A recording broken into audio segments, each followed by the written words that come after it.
ಸೌಹಾರ್ದಕ್ಕೆ ಹೆಸರಾದ ಬಾಬಯ್ಯನ ಹಬ್ಬವನ್ನ ದೊಡ್ಡಬಳ್ಳಾಪುರ ತಾಲೂಕಿನ ತೋಬಗೆರೆ ಗ್ರಾಮದಲ್ಲಿ ಗುರುವಾರ ಭಕ್ತಿ ಭಾವದಿಂದ ಆಚರಿಸಲಾಯಿತು.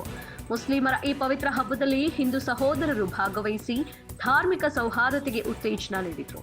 ಹಿಂದೂ ಮುಸ್ಲಿಂ ಬಾಂಧವ್ಯದ ಸಂಕೇತವಾಗಿ ಹಿಂದೂಗಳು ಮುಸ್ಲಿಮರಿಗೆ ಅಗತ್ಯ ಸಾಮಗ್ರಿಗಳನ್ನು ನೀಡಿದ ಬಳಿಕ ಒಂದು ವಾರದ ಹಿಂದೆ ನಿರ್ಮಿತವಾದ ಗುಂಡಿಯಲ್ಲಿ ಕೊಂಡ ಹಾಕಲಾಯಿತು. ಶುಕ್ರವಾರ ಬೆಳಗ್ಗೆ ಹಲವು ವರ್ಷಗಳಿಂದ ಈ ಹಬ್ಬ ಆಚರಿಸುತ್ತಿರುವ ಬಾಬಯ್ಯ ವಂಶಸ್ಥ ಭಾಷಾ ನೇತೃತ್ವದಲ್ಲಿ ಹಸೇನ್ ದೇವರ ಹಸ್ತಗಳನ್ನ ಹೊತ್ತು ಗ್ರಾಮದ ಮುಖ್ಯ ರಸ್ತೆಯಲ್ಲಿ ಮೆರವಣಿಗೆ ನಡೆಸಲಾಯಿತು. ನಂತರ ಗ್ರಾಮದ ಮಧ್ಯದಲ್ಲಿರುವ ಚಾವಡಿ ಬಳಿ ಕರೆತರಲಾಯಿತು.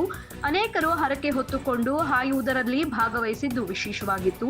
ಜಾತಿ ಭೇದವಿಲ್ಲದೆ ಎಲ್ಲರೂ ಒಂದಾಗಿ ಹಬ್ಬವನ್ನ ಯಶಸ್ವಿಯಾಗಿ ಆಚರಿಸಿದ್ರು. ಈ ಸಂದರ್ಭದಲ್ಲಿ ಗ್ರಾಮದ ಹಿರಿಯರಾದ ಕೃಷ್ಣಪ್ಪ ಮಾತನಾಡುತ್ತಾ, ನಮ್ಮ ತಾತ ಮುತ್ತಾತನ ಕಾಲದಿಂದಲೇ ಈ ಹಬ್ಬವನ್ನ ಹಿಂದೂಗಳು ಮುಸ್ಲಿಂ ಸಹೋದರತ್ವದ ಸಂಕೇತವಾಗಿ ಆಚರಿಸುತ್ತಿದ್ದಾರೆ.